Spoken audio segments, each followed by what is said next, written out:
China recently deployed 2 artillery pieces on one of its artificial islands in the South China Sea, an unprecedented move that suggests Beijing is trying to extend its military reach in the contested waters. American officials said that the equipment more recently has either been removed or purposely obscured from view by the Chinese. It was unclear how or why the equipment was no longer visible. The 2 motorized artillery pieces were spotted on a man-made feature about a month ago in the Spratlys region, supporting the American suspicions that Beijing has been building up reefs for military purposes. "We can confirm we have identified some weapons on one of these reclaimed Chinese islands," a Pentagon spokesman told reporters. "The militarization of these islands is something we're opposed to." This was essentially a thinly veiled reference to the Chinese intention to set up what will effectively be a no-fly zone over the artificial islands it has built on submerged reefs in the Spratlys. Beijing had just issued its 2015 defense white paper, which signaled a shift and focus from offshore waters defense to open seas protection, and also indicated that the PLA Air Force would move towards offensive strategies. China and the United States have been engaged in an escalating war of words over the South China Sea, where Beijing has rapidly built up reefs over about 2,000 acres, including 1,500 acres just since January in the past 18 months, which is more than all other claimants combined. The construction includes outposts that could be used for surveillance systems, harbors, and airfield and logistics support, according to a recent Pentagon report on China's military. The United States is deeply concerned about the base and scope of China's island building and the possibility of increased militarization, which risks the kind of miscalculations that could lead to conflict. The United States has insisted the areas claimed by China are international waters and airspace, and has sent out surveillance planes and naval ships to drive home the point. Last week the Chinese military ordered a U.S. Navy P-8 Poseidon surveillance aircraft to leave an area above the heavily disputed Spratly Islands.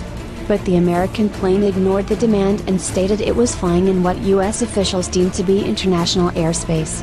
Defense Secretary Ashton B. Carter called this week for China to halt the construction, saying that international law did not recognize Chinese claims of sovereignty over the new territories and that American warships and military aircraft would continue to operate in the area.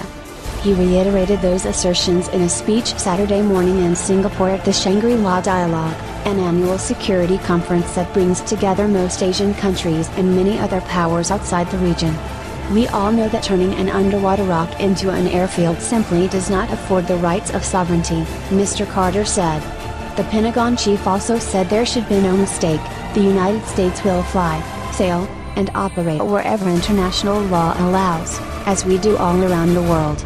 Beijing's actions in the South China Sea are out of step with both international norms and the regional consensus that opposes coercive methods to resolve territorial disputes, Carter said. China's actions were bringing neighboring countries closer and prompting increasing demand for American engagement in the region, he added. Carter reaffirmed in Honolulu last week Washington's pledge to defend the Philippines remained ironclad, during the change of command ceremonies at the U.S. Pacific Command. Senator John McCain, who heads the Armed Services Committee, criticized China's deployment of artillery on the island as a disturbing development and escalatory development. "Their actions are in violation of international law, and their actions are going to be condemned by everyone in the world," Mr. McCain quoted in Ho Chi Minh City, Vietnam, where he stopped on Friday on his way to Singapore for the conference.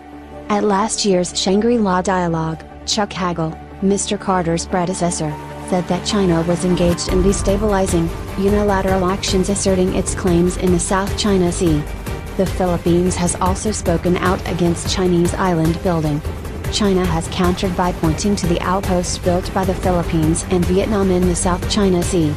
But analysts say that the two nations did not build islands, and in any case their structures were generally built before 2002, when China and 9 Southeast Asian nations signed a non-binding agreement to exercise self-restraint in the conduct of activities and to refrain from trying to inhabit any land features that were uninhabited at that time.